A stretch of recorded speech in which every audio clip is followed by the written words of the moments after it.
Good day, everyone. My name is Teacher April, and welcome to another learning experience. For today, we're going to talk about SOLO, or this is the structure of observed learning outcomes. What is SOLO? S stands for structure, O for observed, L for learning, and O for outcomes. This means that the learning outcomes had been observed already. It had been written by Kevin F. Collis and John B. Biggs in 1982. They are both Australians and they have a 282 pages of PDF book, and we call this as the Evaluating the Quality of Learning, the Solo Taxonomy Structure of the Observed Learning Outcome. They emphasize about the framework of understanding. This basically means that there is already a previous understanding which should be connected but in a much more deeper perspective. And this encompasses 5 levels of structures. So what are these? Let's talk about the different stages of solo taxonomy. First, we have pre-structural. Pre-structure is there is no competencies that had been achieved on the subject area. We have unistructural from the word itself, uni. There's only a single idea about the subject. Multi-structural, we have several ideas about this subject. There are already a lot. And relational from the word itself, they can able to relate. They can link the ideas so that they can see the bigger picture. And the extended abstract, this is about looking on these ideas in a much more different ways, which they can able to apply on their life skills. And this is already the highest form of competency when it comes to solo taxonomy. When we talk about taxonomy, this means these are the classification of data or any facts or learnings into a given structure. What is the solo framework? This is the solo framework that had been produced by Dr. Marilyn Malagtas last May 2021.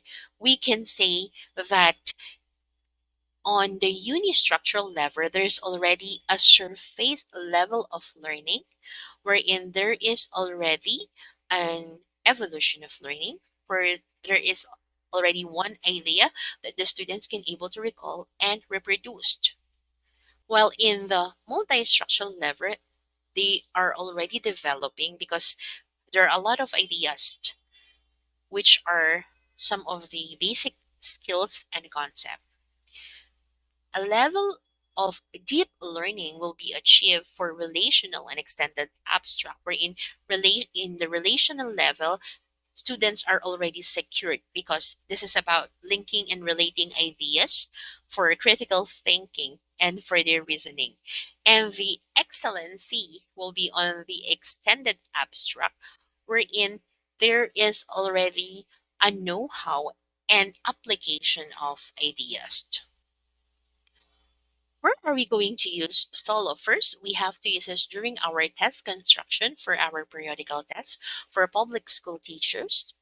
We can also use this through rubrics and to evaluate the degree of correctness of the responses given to questions. This is an example cited by Dr. Balagtas. For if we're going to create our table of specification on the application, we have to give the stages of solo framework on every choices on the test that we had. This is an example for metacognitive or evaluate for the pre-structural, unistructural, which are the levels that we have to include it on our rubrics. And lastly, we're going to use it in scoring test items. So if, for example, if their answer is letter C and it falls under multi-structural, the students will already get 2 points. So that's all for today. Thank you so much. I would just like to to cite on one of the quotation of Dr. Helen Flora during our seminar, the PSDS of TLE department, that as long as we teachers are not yet retiring, we need to follow, and we are all included on the changes that the Department of Education mandates. It might be a little bit difficult or challenging in the beginning, but let's all think on a positive perspective and the benefit that we can get on this framework and taxonomy. That's it, and see you again next time. Bye.